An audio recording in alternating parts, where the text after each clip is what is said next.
If you ever wondered what happened to cars after they were featured on TV shows, you're on the right channel. This time we're going to look for the 1973 Jaguar E-Type that was once featured on Wheeler Dealers. So please keep watching and see what we found out. This car was the first one to be featured on Series 8. And as often the case, the first episode of new series they had a much bigger budget, in this case £15,000.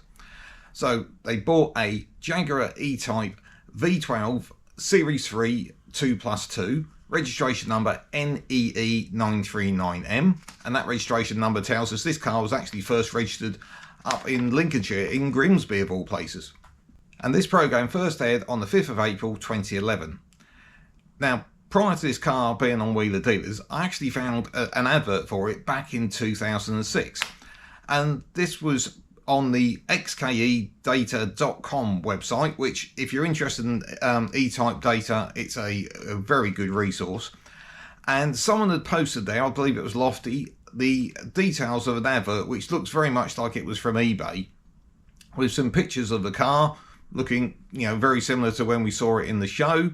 The owners said they'd owned it for 4 years, and in the previous 2 years had spent £5,000 on it, but actually only in their ownership done 1,000 miles, so quite expensive per mile. And at the time the car had done 77,500 miles, but it looked like it was well looked after because it said it was kept in the garage with a dust cover over it. Now I've looked closely at these for sale pictures and worked out the car at this time was in Nottinghamshire. But when Mike came to buy it, he said he was having to drive it back from Devon, so it does look likely it changed hands at that point. And when Mike did buy it, he paid £13,250 for it. So what jobs did Ed have to do on this car? Well, there was a bit of bodywork to do. The panel under the front of the bonnet was damaged, so they replaced that and painted that along with the seals, which had been coated with some form of stone chip or under seal. They replaced the exhaust with a complete stainless steel unit front to back. They had the chrome wire wheels refurbished. They did look quite stunning, I must admit. They gave the interior a good refresh as well, new door panels, and had some repairs done to the seats and new carpets. So what happened when they came to sell it? Well, as I said, they paid £13,250 for it, and once they'd done all the repairs, it stood them in at £16,090. Mike managed to sell this car for £18,500, so that left them with a profit of £2,410.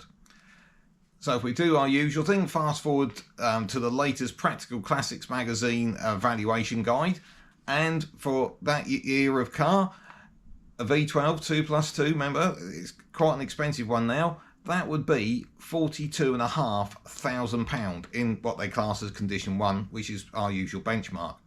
So that is an uplift, would you believe, of £24,000 since that car was featured back in 2011. So not a bad little increase there.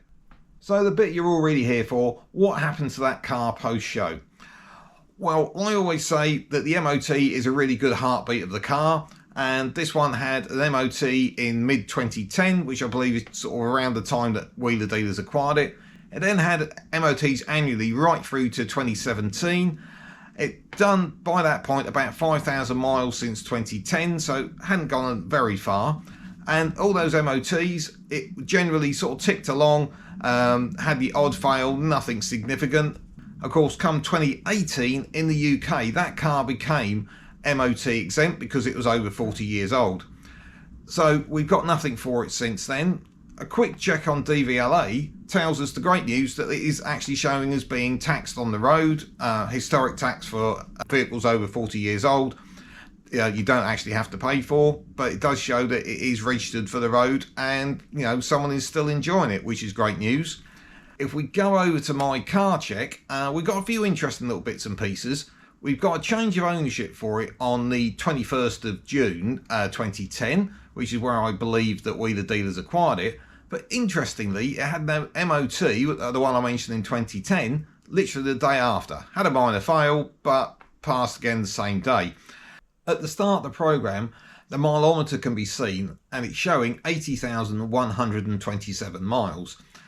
Now, this does confirm that this was the period when Wheeler Dealers owned the car, but also it doesn't really tie in with the mileage that would have been showing it changed hands on the 21st, and it's had an MOT on the 22nd, and it's done another 1,100 miles. Devon's a long way from the workshop, but not that far. But of course, we don't know when that footage was taken. Let's be honest, the makers of Wheeler Dealers didn't expect some idiot 14 years later in his garage trying to piece this all back together. So interesting that Wheeler Dealers appeared to have purchased it and then put it straight in for an MOT. They would have worked on it latter part of 2010, and then of course it then had another change of ownership in January 2011. Now, there's been no subsequent change of ownership since then. It was sold to a chap called Calvin in the actual program.